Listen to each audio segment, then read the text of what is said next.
அட, சகல தோஷங்கள் நீக்கும் கருட பஞ்சமி விரதம். பெருமாளுக்கு எத்தனையோ வாகனங்கள் இருந்தாலும் கருடன் மீது வரும் சேவை ரொம்ப ரொம்ப விசேஷம்.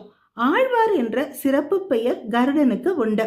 பெருமாளோட தலைக்கு மேல கருடன் கொடியாகவும் காலுக்கு கீழே வாகனமாகவும் காட்சி தருகிறார். விஹாகேஸ்வரன், வைனதேயன், சுப்பர்ணன், புள்ளரசன், பட்சிராஜன், பெரிய திருவடி என பல பெயர்கள் கருடனுக்கு உண்டு.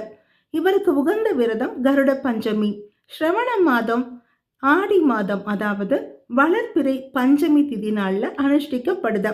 கருட பஞ்சமி விரதம் தோன்றிய வரலாற்றை சூத முனிவர் ஜனகாதி முனிவர்களுக்கு எடுத்து சொல்லியிருக்காரு. பிரம்மாவோட புதல்வர்கள்ல ஒருவர் தான் காஷ்யப மாமுனிவர். இவர் மனைவியின் பெயர் வினந்தை. இவங்களுக்கு ஒரே ஒரு புதல்வன், அவர் பெயர் கருடன்.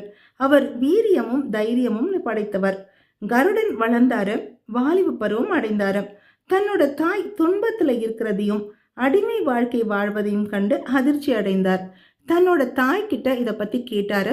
அதற்கு அவரோட தாய், மகனே, உன் சிற்றன்னை கத்ரு என்பவள் என்னை அடிமையாக வைத்திருக்கிறாள். அவள் பிள்ளைகளான நாகர்களுக்கு அமிர்தத்தை கொண்டு வந்து கொடுத்தால் என் அடிமைத்தனம் ஒழியும் என்றாள். பரந்தாமன் அருளினால் கருட பகவான் தாயின் அடிமைத்தனத்தை அறுத்தெறிய முடிவெடுத்தார். அதே நேரத்துல தன்னோட சிற்றன்னையின் மக்களான நாகர்களுக்கு பாடம் புகட்ட எண்ணினார். வானில் பறந்தார், தேவலோகத்தை அடைந்தார். இந்திராதி தேவர்களை வணங்கினார். அவர்களோட அருள் பெற்றார். தன்னோட இறகுகளால் அதிக காற்றினை உண்டாக்கி பறந்து பார்க்கடலை அடைந்தார். அமிர்தத்தை பாதுகாத்தவர்களிடம் சண்டையிட்டு வெற்றி பெற்று அமிர்த கலசத்தை கொண்டு வந்தார். தான் தாய் இருக்கும் இடத்தை அடைந்தார். தன் சிற்றனை கத்ருவிடம், இதோ பார்க்கடலில் இருந்து அமிர்தம் கொண்டு வந்திருக்கிறேன், என் தாயை விடுவிக்க வேண்டும் என சொல்லி அமிர்த கலசத்தை தந்தார் கருடன். அமிர்த கலசத்தை கருடன் கொண்டு சென்ற செய்தியை தேவர்கள் கேள்விப்பட்டனர்.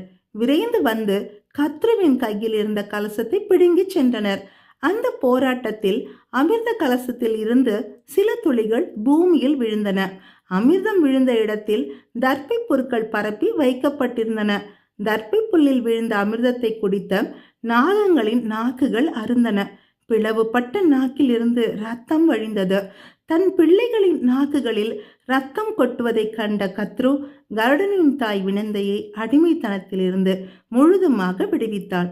இது கண்டு மகிழ்ந்த கருடனின் அருளால் நாகங்கள் உயிர் பெற்றன. அந்த நாள்தான் கருட பஞ்சமி என்பது புராணங்களில் சொல்லப்பட்டுள்ள தகவல்.